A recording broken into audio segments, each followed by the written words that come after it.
মেলা দিন হয়ে গেল মসজিদে কেউ পায়েস দেয় না, তা আজকে দেখি কিরা দিনই পায়েস দিছে, যাক ভালোই লাগলো। এটা মনে করি দেখলাম যে তাহলে মেলা দিন চিনি বাড়িতে নেওয়া না, একটু পায়েস তাহলে বাড়িতে নিয়ে যাই, তাই মনে করি একটু প্যাকেটিং করি বাড়িতে নিয়েই যাচ্ছিলাম। আর ছোট ভাই বিরাদাররা কয় যে ভাই নিয়ে যাবেন কে, একসাথেই বসে খাই। তার নেই বাড়িতে চামচ নিয়ে চলে আসে। পরে দেখলাম যে সবাই চামচ নিয়ে খাইতেছে, তাই আমি কি করবো, আমিও খাই একসাথে। এটা চিন্তা করি এখন দিয়ে আমার চামচ নেই। ওরে কি অবস্থায় আমার চামচ কই, এখন যে আমার এক মামা আমার চামচ সারতেছে যে নাও চামচ নাও। তো নিলাম, নিয়ে এটা দিয়ে এক চামচ খায়া দেখলাম, ওহ সেই টেস্ট, এত স্বাদ কে। তো ভাবলাম তাহলে যাক, এত স্বাদই হয়েছে যেহেতু ওর সাথে একসাথে বসেই খাই।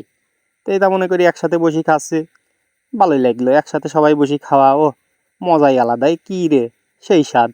তারপরে এখন দেখি কি, এ সাইম সবার চাই বেশি খাইতেছে, ঘটনা কি এ সাইম সবার চাই বেশি খাস কিসের জন্যে, একটু কম কম খা। সাইম করলো ভাই এত স্বাদের জন্য একটু বেশি বেশি খাচ্ছে। তা আসলে সেই স্বাদ হয়েছিল তো, কেউ আর ছাড় দিতেছে না। দেখলাম ইব্রাহিমও সেই খাওয়া খায়, ও কি রে সেই খাওয়া খাইতেছে।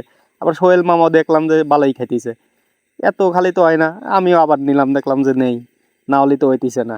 সবাই এত এত খায়, আর নুর আলমও দেখি খাইতেছে, আব্বাসও দেখি সেই খাওয়া খায়। কি রে এত খাইস কে, একটু কম করি খা, এত স্বাদ জন্য কি সেই খায় ফুরি ফেলানো লাগবে নাকি, একটু অল্প করি খা। কেউ আমার কথা শোনে না, সবাই বেশি বেশি করে নিতেছে। পরে হান্নানের ডাক দিয়ে আমার সাইডে বসালাম যে নে তুইও খা, তিন বেশি বেশি করে নিয়ে খা, সবাই খাইতেছে যেহেতু। পরে আমি উঠে গেলাম, তাও দেখি সবাই বসে একসাথে খাইতেইছে। কে রে ফুরিয়ে গেছে, তাও তোরা খাইস কিসের জন্যে, ফোরে নাই নাকি। পরে ভাবলাম যে তাহলে আমিও একটু খাই যাই বসি। আমি বসবির কিছু আনতে ওরা সবাই উঠে যায়, কে রে উঠি যাস কে, বয় একসাথে বয় খাই।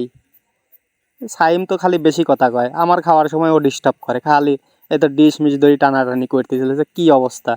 পরে অবাই অবাই বসে নিয়ে এক চামচ খালাম, তারপর ওর রিয়াকশনটা দেখেন কি অবস্থা। যা ভাই যা ভাই যা।